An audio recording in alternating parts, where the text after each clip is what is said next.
All right, and we are ready to go. So, welcome to the Making Milestones web series. The purpose of this web series is to communicate about the best ways of helping kids with special needs, whatever their special needs may be, how to help those kids reach their fullest potential. And This is the first episode, which is really exciting to do. And I'm going to be discussing how parents out there can know if their child is developmentally delayed. And also, how do they know in what areas or what are the most important areas of development where the child might be delayed? And I think that for some parents out there, this is information that they are really desperate for, because for some parents out there, there's a complete lack of clarity. They don't know, uh, is my kid developmentally delayed? Maybe they think they notice something off. Maybe they feel their child's speech development is slow. Maybe they feel that their child is behind in mobility, maybe in social interaction, whatever. And so they're really concerned, but they're not getting those answers. And then there might be other parents out there that know their child is delayed developmentally, but they don't know exactly where their child should be in their development. And I'm going to be discussing what are the most important milestones to be looking for kids with special needs. And then we'll be touching a little bit in this episode about what you can start to do about it, although we will go into that much more in detail in future episodes. Let me tell you a little bit about this web series, Making Milestones. So first of all, this is going to be a weekly web series where we're going to be talking about what are ways that we have found at Doman International, but also what other people have discovered around the world that is practical, that is useful, and that has been demonstrated to help kids with special needs make gains. And hopefully, you will find the information in this web series very relevant to you and your family and to your child. I hope that you and your kid get many wins from this show and that you share those wins with me. And I think that's my introduction. Let's get into our first subject. And I'm just going to share my screen. All right. So, sorry, having a little bit of a technical thing here. All right, let's get started. So, Making Milestones, episode 1, how do I know if my child is developmentally delayed? My name is Spencer Doman, and this web series is hosted by Doman International. Let me just start by telling you a bit about myself and why I've kind of come to this topic of kids with special needs and why I'm so passionate about it. So first of all, I grew up in a unique environment surrounded by kids with special needs and developmental delays. And this is because my grandparents, Glenn and Katie, and my parents, Douglas and Rosalind, worked with these children and worked to discover and implement new ways of healing them, helping rehabilitate them, helping them reach their greatest potential. And this was a really wonderful environment to grow up in. As I said, unique. It's rare that people get to grow up surrounded by kids with special needs, but that was kind of the gift that my grandparents and parents gave me. And if you can imagine, like 30 years ago, if you had come to Philadelphia and visited my grandparents' clinic, you'd see my grandparents working, my parents working directly with the families of these kids with special needs. And then I may have been there, playing with some of the children between their different sessions with the different clinicians. And so this gave me a very interesting insight and experience just watching these families, and also understanding how the world views kids with special needs and the real backward way, the real primitive way that society views these kids. And so that made me very inspired to not just want to help these kids, but I got to watch these children make great developments because my grandparents and parents were really problem solvers. My parents still are problem solvers. They kind of a no nonsense attitude. Let's find ways to help these children learn how to walk, learn how to talk. How do we get these kids healthy? How do we get them improved in their motor skills? How do we get these children reading, writing, and so on? And for them, it wasn't about dogma, right? It wasn't about, there's my phone. You see, I get to learn during the first episode to always keep my phone off. Okay, so what I was saying is that I got to observe these kids, these families, and that really, I think, changed my viewpoint for the rest of my life. And so now I'm the Chief Innovation Officer for Doman International, and my whole goal is to develop new solutions for kids with special needs and teach them to families. And so that's what Doman International does. We focus on trying to help families of kids with special needs achieve the impossible by teaching them solutions that will help get their children to where they need to be. And so that's why we're starting this web series. Let's get into the topic at hand, which is developmental milestones. Why is it important to track milestones? I think for most parents out there, this might be obvious, but let's just talk about it for a second. So first of all, tracking milestones allows us to evaluate a child's development, right? It allows us to observe a child and say, okay, is this child meeting the most important milestones that they should be for their development? So there are so many milestones. So it's not just about knowing what milestones there are, but also what are the most important milestones for parents to be watching. Now, when we know what milestones to track, first of all, it allows us to find strengths in a child's development. This is really important, especially for parents of kids with special needs, to be able to see where their child's strengths are so they can provide further support to those strengths, because those strengths are going to be very important for that child moving forward. But it also allows us to know where the child may be behind their peers, and that allows us to know what areas of development need focus. It allows us to diagnose developmental issues earlier, right? Neurodevelopmental delays earlier. And by the way, we see children diagnosed with all kinds of different neurodevelopmental delays: autism, cerebral palsy, Down syndrome, epilepsy, learning difficulties, speech delay, all kinds, just not just Down syndrome, but all kinds of genetic abnormalities. Traumatic brain injury, stroke. We've seen just about any kind of neurodevelopmental condition at this point. And so being able to diagnose those conditions as early as possible is essential. And most importantly, it leads us to take action, right? If we know where a child needs help, we can take action as quickly as possible. And if you're watching this episode, this is probably why you're interested in it. It's not just about knowing where a child's problems lies. It's about knowing what to do next.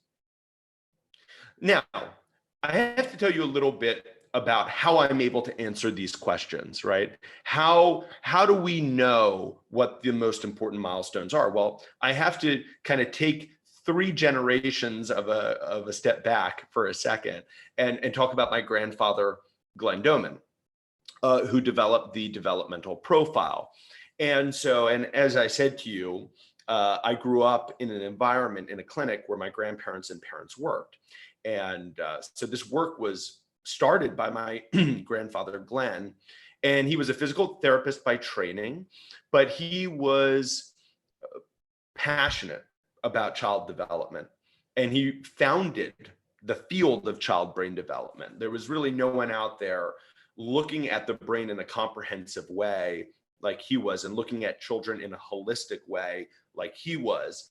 And so this really led him to want to understand milestones. And so he traveled to over 100 countries to study child development in different societies and cultures. He wanted to understand brain development at its core and eliminate the, variables, for example, of culture and society, because of course different cultures might be different, but he wanted to understand, how do kids develop? He developed the developmental profile to understand normal child development. And he used it as an evaluation tool for children with special needs and developmental delays. And so the information I'm going to be talking about today is really informed by what I learned from him.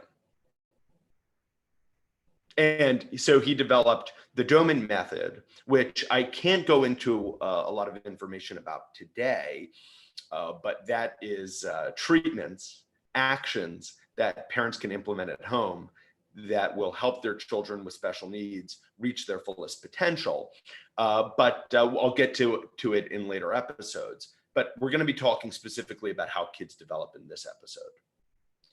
So the developmental profile created by Glenn Doman tracks the 6 most important areas of function. The 6 most important areas of function: vision, right? The ability to see; hearing; tactility, which is the ability to feel; mobility, the ability to move; speech, right? And manual ability, the ability to use your hands. So seeing, hearing, feeling, the 3 most important sensory areas, and then mobility, speech, and manual ability, the 3 most important motor areas. It tracks child development from birth to 6 years of age. So we're really looking at those first years of life, which are the most crucial years for child development. What are those years supposed to look like?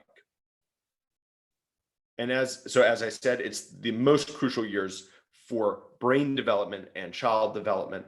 And this has been used to evaluate thousands and thousands of children over the past half century since Glenn Doman developed it. And this is what it looks like. So here you might be able to see, I'll give you a kind of close up in just a second, but you can see the 6 columns, can't you? Visual competence, auditory and tactile, right? Seeing, hearing, feeling. And then on the right, you have the motor abilities: mobility, the ability to move; speech, language; and manual ability. Let's take a closer look so you can kind of see how this works, because this is, by the way, a tool which is both amazingly simple, but also incredibly sophisticated. It can take years to train a professional on how to use this. So here you can see a little bit more clearly. You've got your 3 sensory columns, right? Vision, hearing, and tactility. And then you should be able to see the time frame column there to the left that says the average age that a child should be able to achieve these abilities. So at the lowest level, that red row, right, you can see the average is really birth to 1 month of age. So here we're tracking the milestones that babies should be presenting in that first month of life. And of course, in that first month of life, children are having reflexes. So you can see the light reflex, the startle reflex, the Babinski reflex. These are the most essential brain reflexes that should be present for newborn babies. And then if you march up the profile, you can see the highest level. That very highest level is 72 months of age, 6 years. And so what this tells us is, what are the most important milestones that a child should be reaching at different ages in the first 6 years of life? Here you can see a little bit more closely mobility, speech, and manual ability.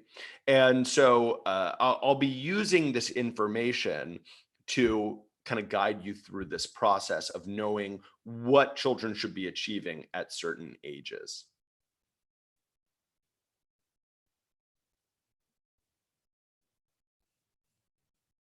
All right, let's go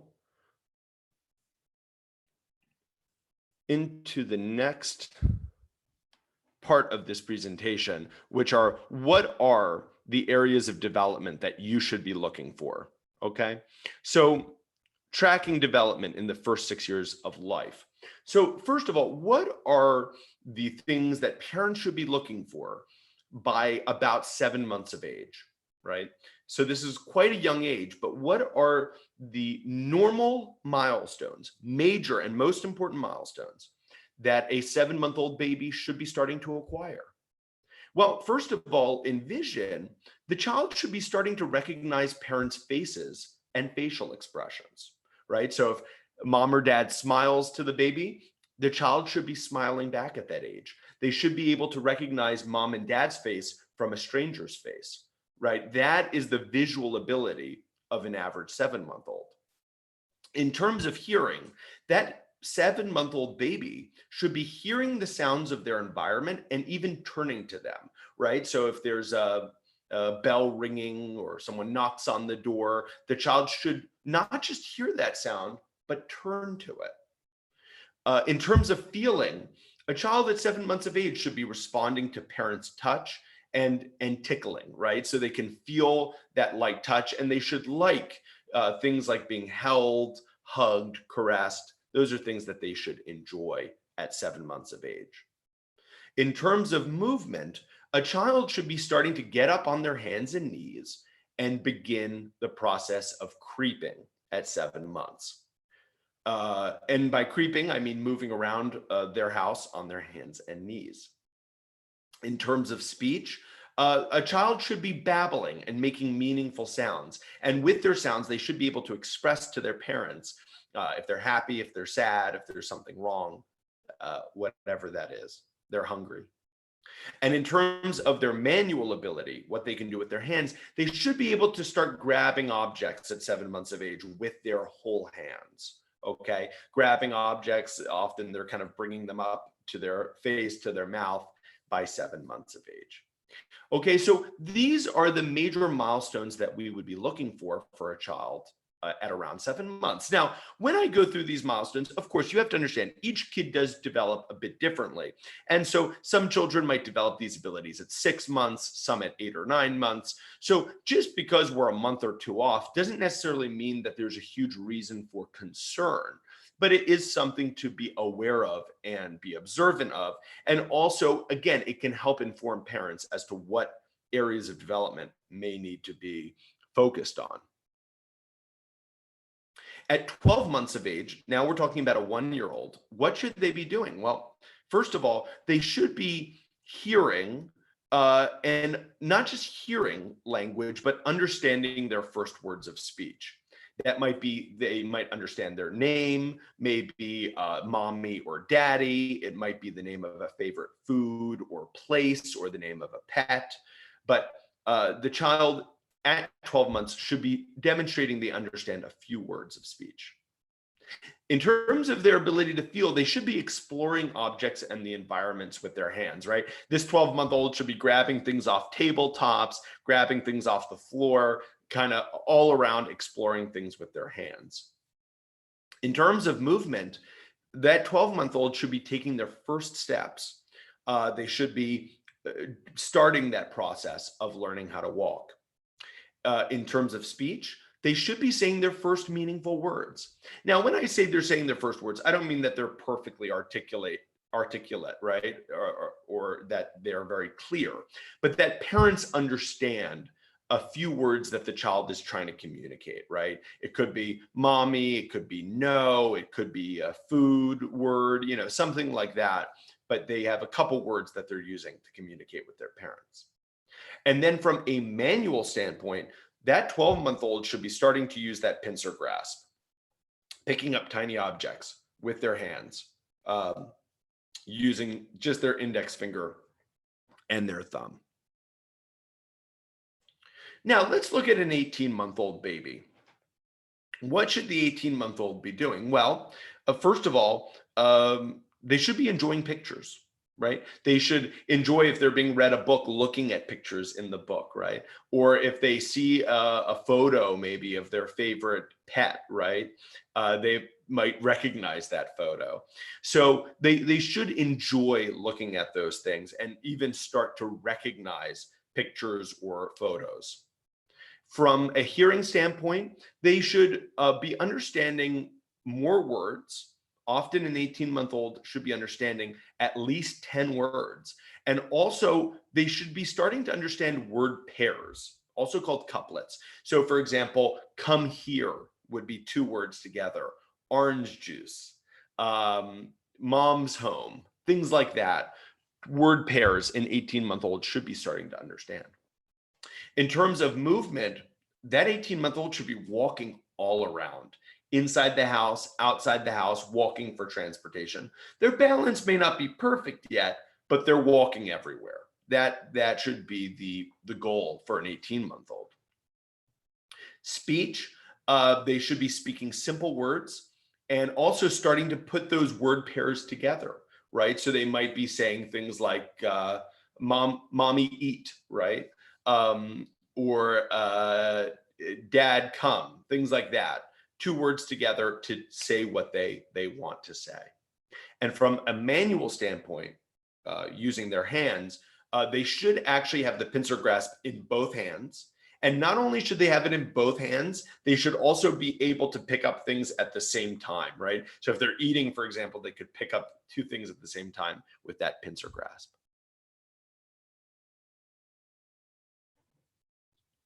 All right, let's go to the next age, which is 3 years of age. And here at 3 years, envision that 3-year-old is recognizing symbols now for the first time.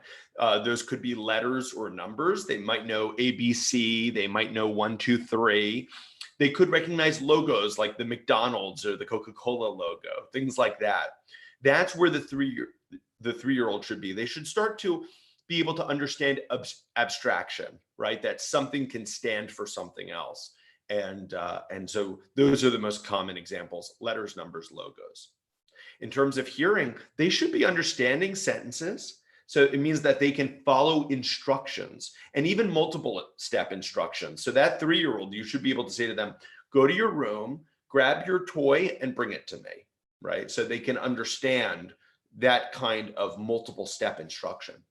And they should be able to make deals, right? That 3-year-old should have the understanding of how to make a deal with someone else. You know, mom will say, all right, if you do this, then you can do this. And the child understands, all right, I can collaborate. I can work with them here to get what I want.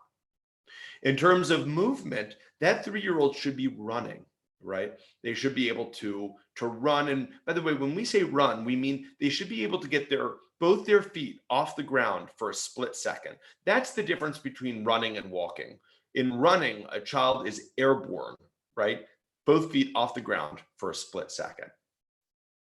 In speech, a child should be speaking simple sentences at 3 years of age, right? They should be putting at least 3, 4 words together to communicate their needs with their parents. And they should be able to hold basic conversations, have back and forths with mom and dad. From a manual standpoint, they should be using their 2 hands together, doing things like opening bottles, unzipping jackets, pouring, things like that. They should be able to use their 2 hands together to do skilled activities. And finally, now we're at that highest part of the profile, that 6-year-old age. A 6-year-old, envision they should be able to read their first words. So that child should be able to read words. It could be their name, it could be favorite foods, depending on how much they've been taught to read. Early reading, by the way, is a crucial part of the Doman method, and we'll do future episodes about it because we are very, very passionate about teaching young children how to read. But definitely by 6 years of age, a kid should be reading their first words. In terms of hearing, a child should be following multiple step instructions, right? So you could tell them, give them a list of 4 or 5 things to do, and they can do it. And they also understand rules of safety, right? If you tell them things like, you're not allowed to cross the street without holding mom and dad's hand, they'll remember those rules, they'll stick to them. In terms of movement, a 6-year-old is able to hop on a foot and even kick a ball. In terms, and by the way, when I say hop on one foot, I mean jump on one foot, even across a room. In speech, that 6-year-old can tell a story. They can talk about events that they've experienced. So for example, if you see a 6-year-old at the end of the day and you say, what did you do today? They can tell you, oh, I did this, and then this, and then this, and then this. They don't need to be prompted, right? You don't have to keep asking them questions. They'll tell you more than happily everything that they've just done. They're happy to tell you the story of their favorite book or movie, the plot line. They're able to describe those kinds of things. From a manual standpoint, in using their hands, they should be able to draw, and they should be starting to write their first letters and words at the age of 6. So now that we've kind of gone through those most important milestones, let's just talk a little bit more about development, okay? Because I'm sure that as you're listening to this, some parents might have found some of this information disheartening, right? Some of you might have heard it and said, oh, my child isn't able to do that yet. And my child is behind in certain abilities, and that's worrisome. And, it's important for you to understand that, yes, of course, this can be very upsetting for parents. I'm sure the reason why you might even be listening to this right now is because you've noticed that your child is struggling developmentally. And that's very painful for parents to watch.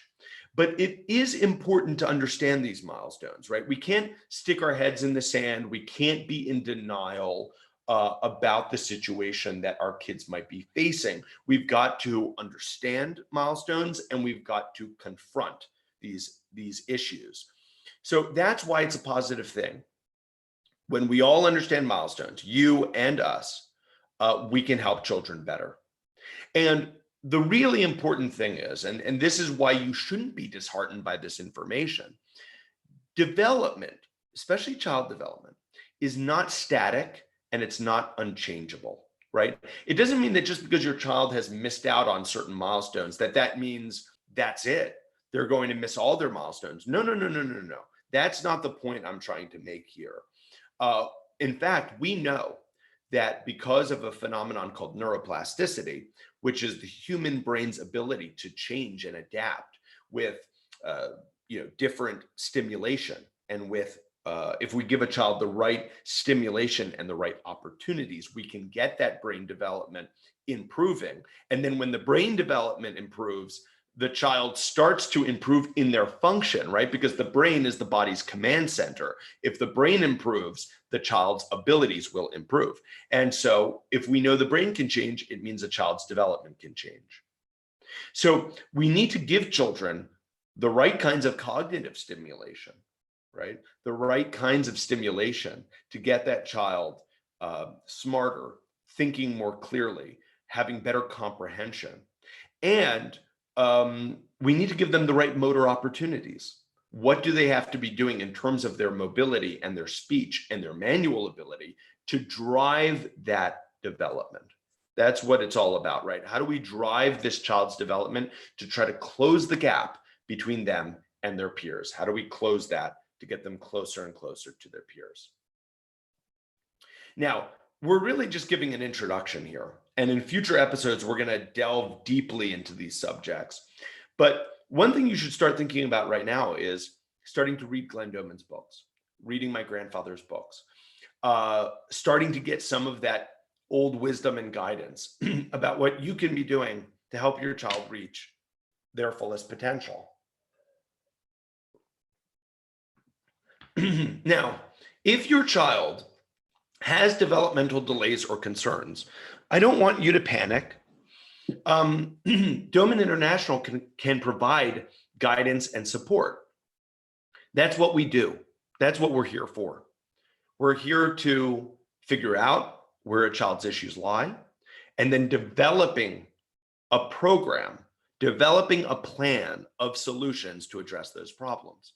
So we have online courses for parents to teach parents what they can be doing specifically for their child with special needs. And then we also do child evaluations, both remotely and live. So we can help you. I don't want people to leave this first episode feeling disheartened. No, just the opposite. We can help your child. We have answers for your child. We just need to work together to implement this plan to help them get to where they have to be.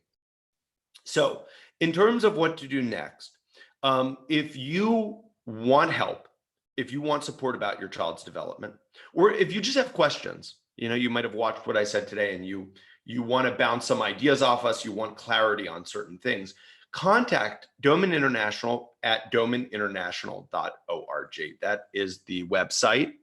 And I just want to show you what that contact page will look like. So the contact page will look like something like this. You'll go to the Doman International website. There's a button in that top level menu that says contact. Click on that and fill out the form. Send us your questions. Send us your thoughts, and we'll get back to you. And please, when you drop that question, right, when you type in that question or that comment, just say that you watched this first episode of Making Milestones, so that when our representatives see the question, they know that you got the information in this video, and they can kind of jump right into specifics and details with you. Well, I'd like to say thank you for joining me for this first episode of Making Milestones. And I really hope that this is the start. This web series is a start of something wonderful for parents and kids out there with special needs. I will do my very best to deliver information to you which is relevant for your kid, that will help your child progress, because that in the end is why I and the rest of the team at Doman International does what we do. Recently someone asked me, why do you do what you do? And I said, when you see a child walk for the first time, especially a child who was, parents were told by experts, professionals, that their child would never walk. When you see a child speak for the first time, where it was predicted they would never speak, right? When you see a child who has difficulty learning pass their first test, when you see a child who couldn't use their hands be able to feed themselves for the first time, that gives you a feeling, gives me a feeling unlike any other. And so I hope that this web series will help you achieve those things with your child. And I hope that Doman International is a part of the solutions to your child's issues. So thanks so much for joining me on this first episode of Making Milestones. And I'll see you all next week. Bye-bye.